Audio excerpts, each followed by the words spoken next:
Hey everybody, welcome to Help Solve the Case. Thanks for being here. Today we are going to review what Richard Allen's attorneys feel the state, the police, the prosecution got wrong with his case, including maybe some of the court decisions. I like to read along and give you my take, and I'm really glad to have you here. Let's get started, okay? So hopefully you can see this. Let me see if I can blow this up just a little bit so you can see it a little better. And here's where we are with the chain of events, okay?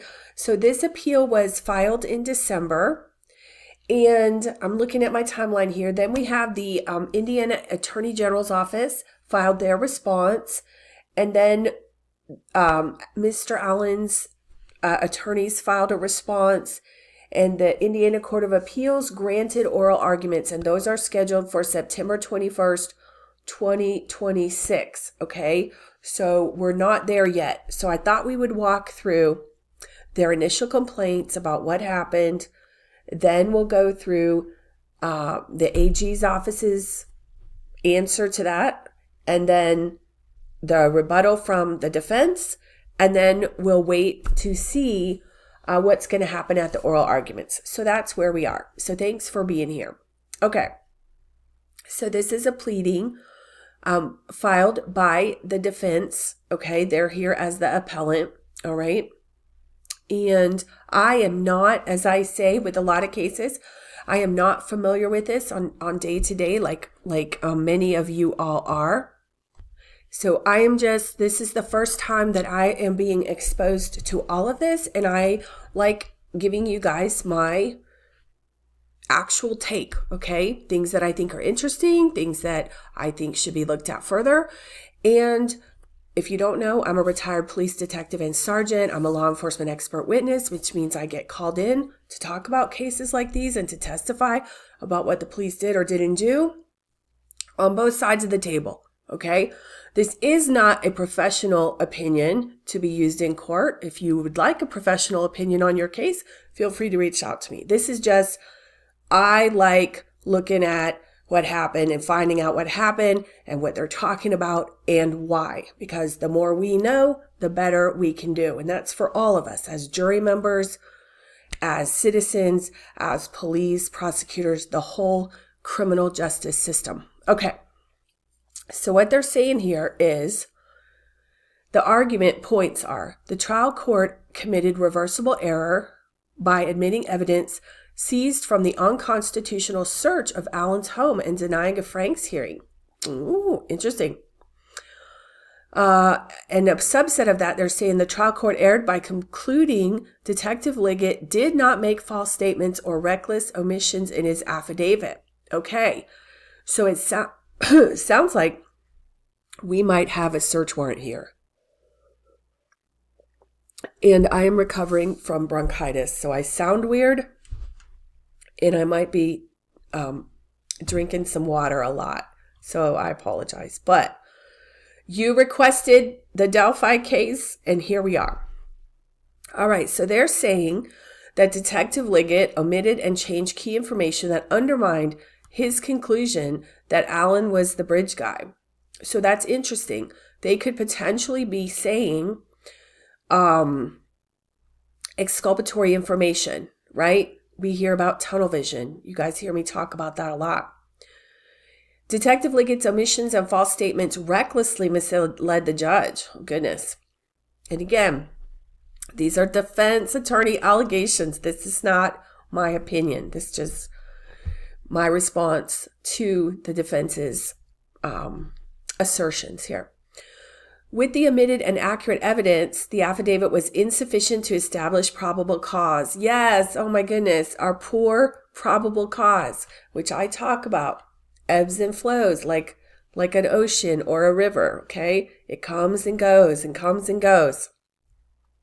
And we were talking last night, if you were on my live with me, we were talking, the interesting part here in a criminal case is you only need probable cause to arrest. But then those same facts in a court hearing, excuse me, those same facts in the court hearing have to get you all the way to beyond a reasonable doubt. Isn't that interesting? Like, have you ever thought about that? Right? So you might only need 51 out of 100 probable cause, more probable than not. And there is no number, but let's just say it's 60%. Okay, you got 60% here, but you have to get to 100 over here, the jury, with the same evidence. Interesting, right? Okay. They're saying the error requires reversal. And they said at minimum, he's entitled to a remand for a Franks hearing. So they denied it, okay?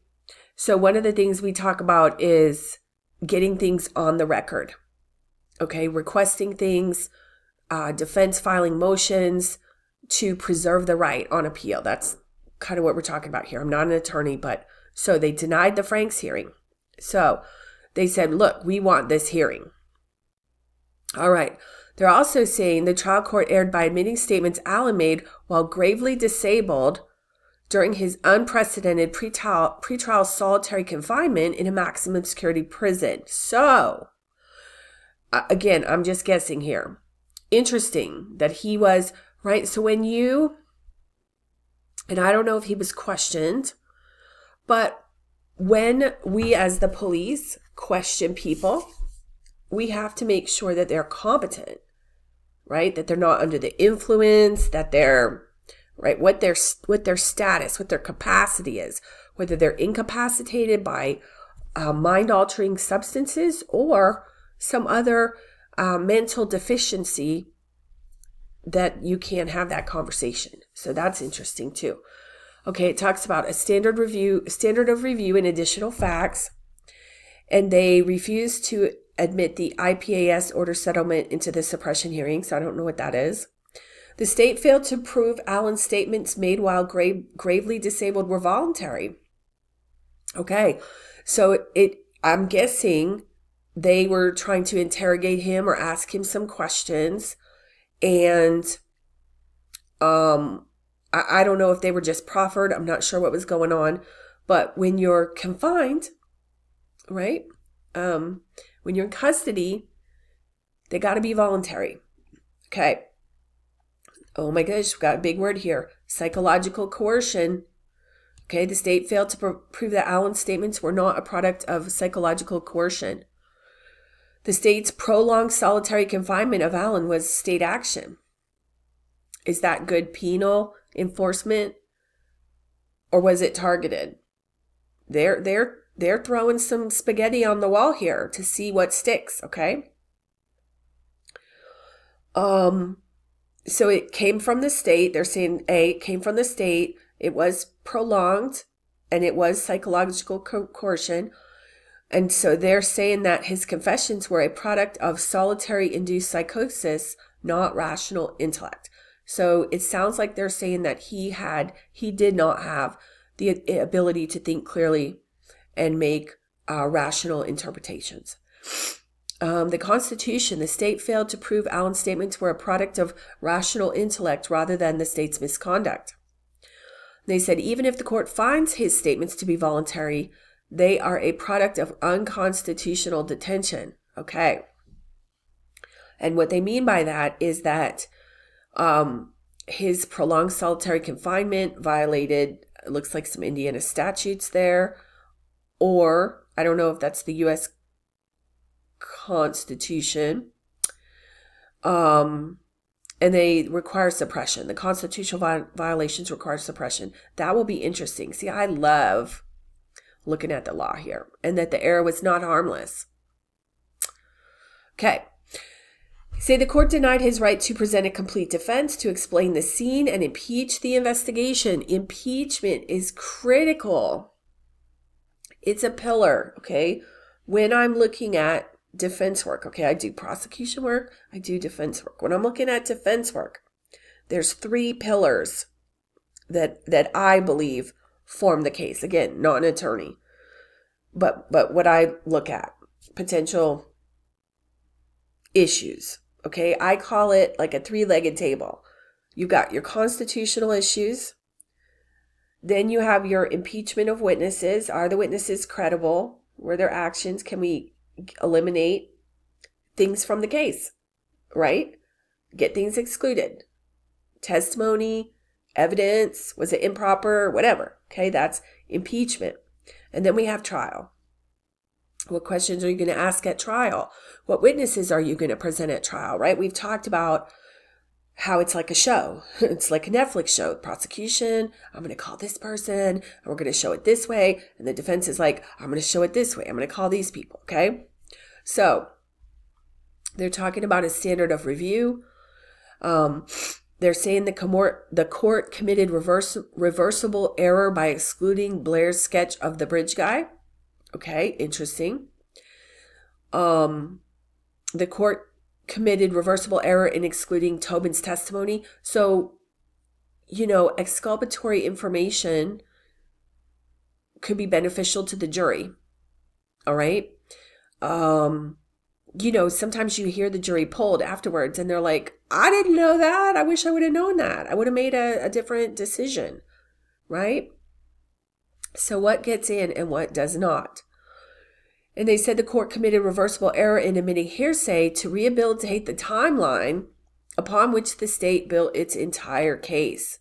Okay, hearsay is usually not admissible because you have the confrontation clause to confront witnesses that are bringing testimony against you. Okay.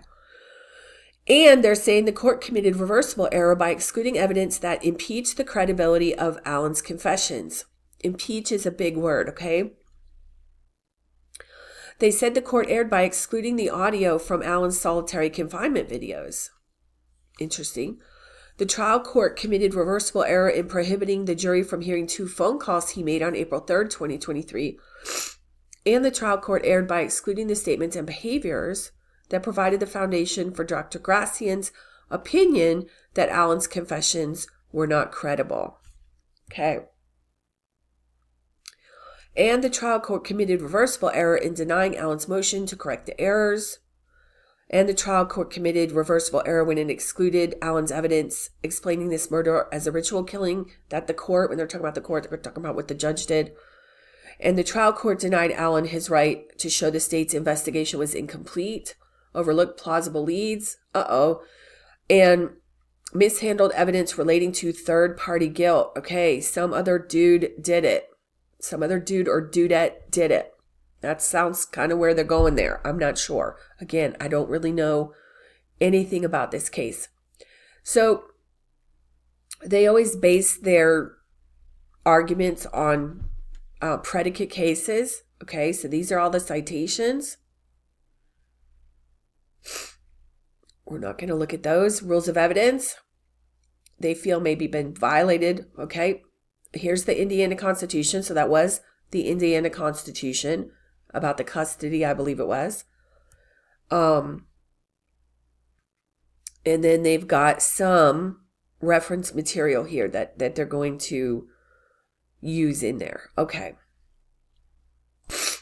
All right, so here's what they're saying, the issues. Okay, the main issues, the 3 core issues. Whether the search of the home was unconstitutional and the resulting evidence should be admissible, fruit of the poisonous tree, because law enforcement omitted or altered key facts in the warrant application. Okay, so they did have a search warrant.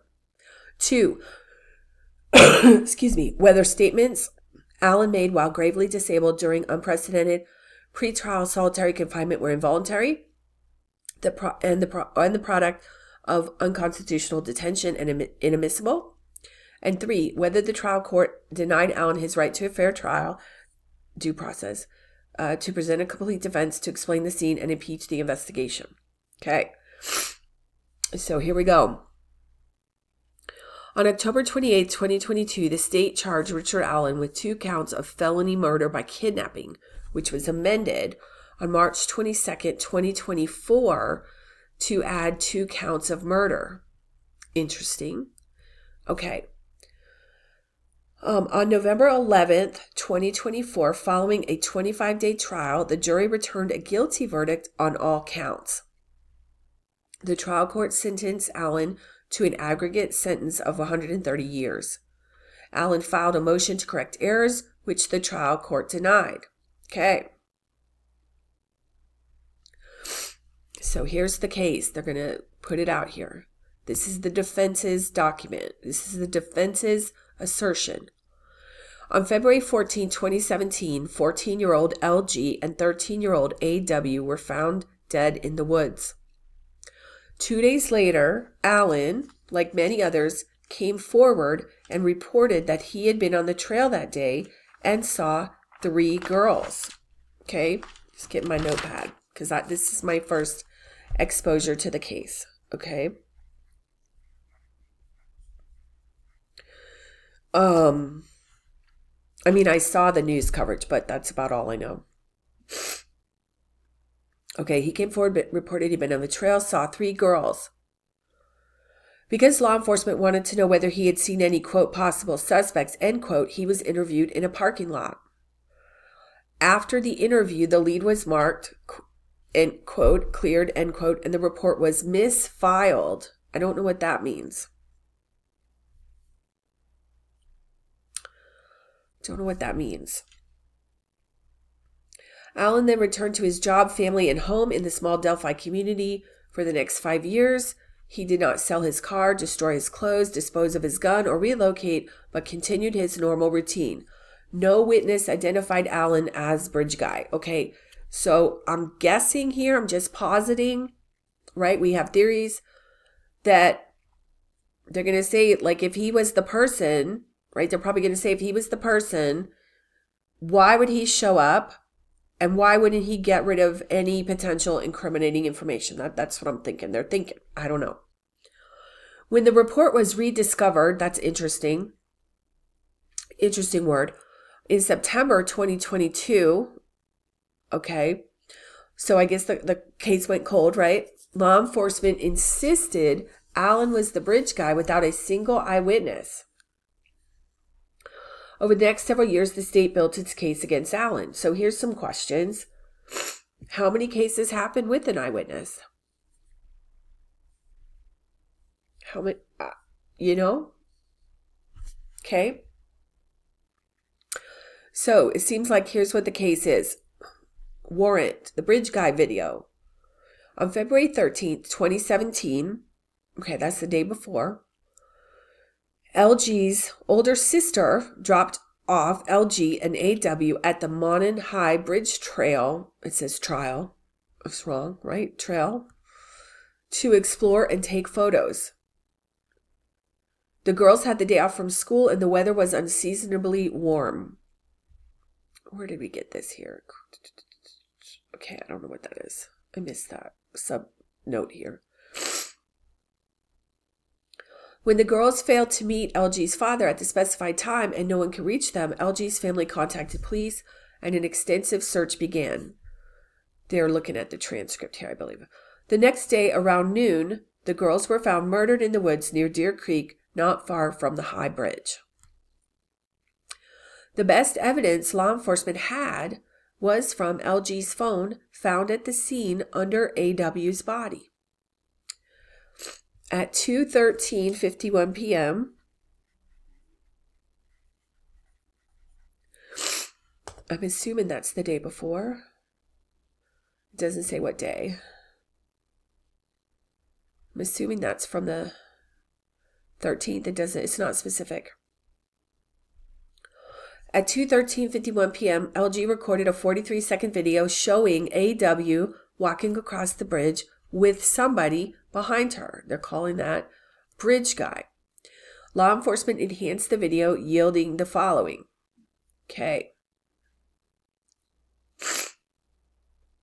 The man is heard telling the girls, quote, down the hill.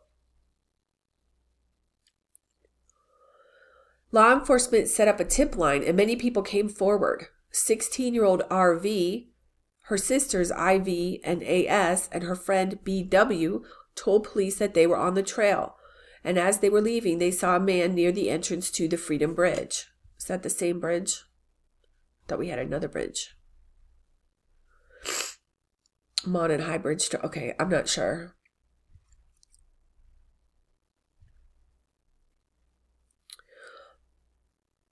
Bestie Blair. Is that supposed to be Betsy? I don't know if that's a typo or what. Bestie Blair who frequently walked the trails for exercise, came forward and told the police she saw a white man on the high bridge standing on a platform and seemed to be waiting for someone. She thought the man was the guy. Excuse me. She thought the man was the guy in the video because he was wearing the same clothes.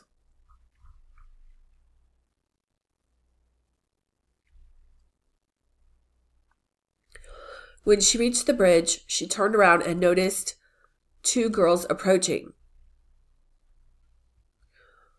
4 months after the murder, law enforcement interviewed Sarah Carbaugh.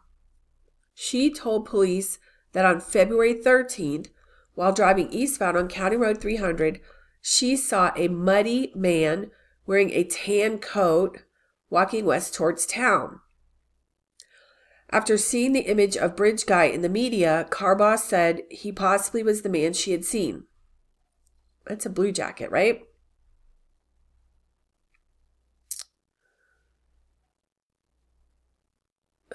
Okay. All right. 5.5 years later, Richard Allen. All right. They say on September 21st, 2022, law enforcement rediscovered the tip from Allen. Now, is that a FI, a field interrogation? Is that a tip? Like, what was that considered? In the February 2017 tip, Allen called. He called. I thought they talked to him. Didn't it say they talked to him?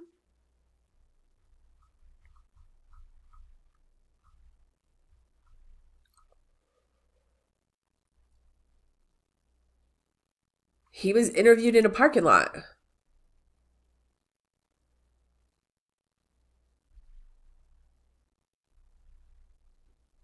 Okay, I'm confused. Are you confused? I'm confused. Okay.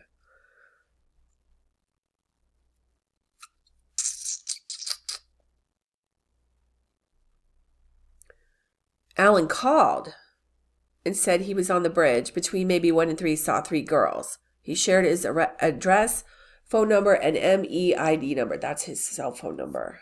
Okay. The lead investigators immediately started investigating the now 50-year-old Allen. They believed that the man the 4 girls, RV and the others, saw on the trail was Bridge Guy. Okay. So it sounds like at this point, these other witnesses saw somebody and they're thinking it's the guy in the video, okay? And they're working on that. And they're wondering, could this be Allen? They said Allen still lived in the same house and worked at the same CVS store in Delphi as he did in 2017. On October 13, 2022, when police showed up at his house, Allen agreed to talk with them. After riding to the station with police, where's this parking lot interview? Allen patiently answered questions about his personal life and the walk he took on his day off 5.5 years earlier. Allen explained after spending the morning with his mom on February 13th, 2017, he went home to get a jacket before going to the trails. He walked out to the first platform of the high bridge, looked at the fish, and then walked back before returning home to watch the stock market. He explained that he came forward after law enforcement asked to speak with anybody who had been on the trail. The next day, a DNR officer interviewed him in a parking lot. Okay. How did that get connected? I'm not sure. Allen believed he told the officer he was on the trail between noon and 1:30 or 1:45. And that bridge video is at 2:13, right? He could only recall seeing 3 girls leaving the trail. Since being 5 years past, Allen could not remember what car he drove or the clothes he wore. He remembered wearing, quote, blue jeans, end quote, and a, quote, jacket, end quote. When asked what type of jacket, Allen did not remember and listed all the jackets he owned. A blue Carhartt, a black Carhartt or off-brand, with a hood, sweatshirts, hoodies, and a fleece. He kept a skull cap in his jacket. He could have been wearing tennis shoes or boots. When law enforcement asked for consent to search, Allen expressed concern that they were making him, quote, somebody's fall guy, end quote, by trying to fit the pieces together that do not fit to close the case. I don't know when that was. That's interesting. He was confused, thinking they were talking to him to look for, quote, helpful, end quote, information. Although he understood they had to clear everyone on the trail, he was bothered by the time passage. It says after a break, so this must be occurring in the police department. After a break, law enforcement returned more confrontational with Allen, who became frustrated with being accused of murder and law enforcement contacting his wife and daughter while he was at the station. Yeah.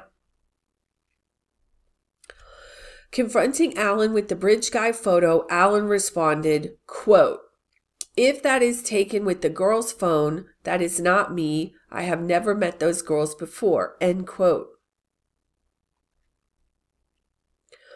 They accused Allen of admitting he wore the same clothes as bridge guy, and Allen corrected the investigator, reminding him that he said he could have been wearing a sweatshirt.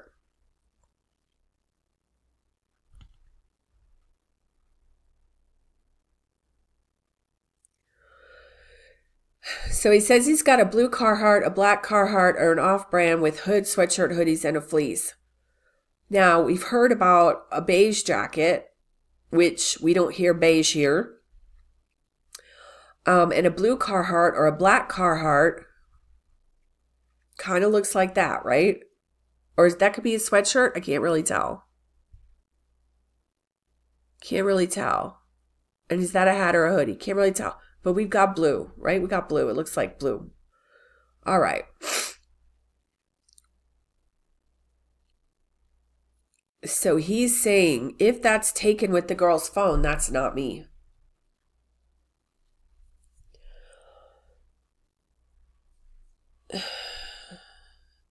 Okay. So I guess where they're going here, and I don't know, because I haven't heard that interview. They're saying, but those look like the clothes you have, right? And he might have said yes, or they're saying they accused him of admitting he wore the same clothes. So maybe what he said is, yeah, I do have a jacket like that. I have a Carhartt jacket, right? I mean, again, I don't know. I'm just reading this and thinking, because they're putting this in here.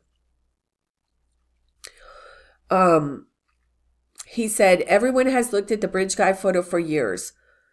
To him, it did not even look like bridge guy was wearing a Carhartt.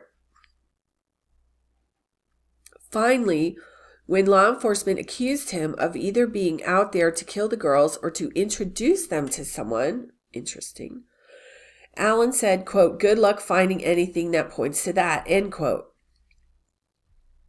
Despite Allen repeatedly telling law enforcement to, quote, arrest me or take me home, end quote, they would not stop.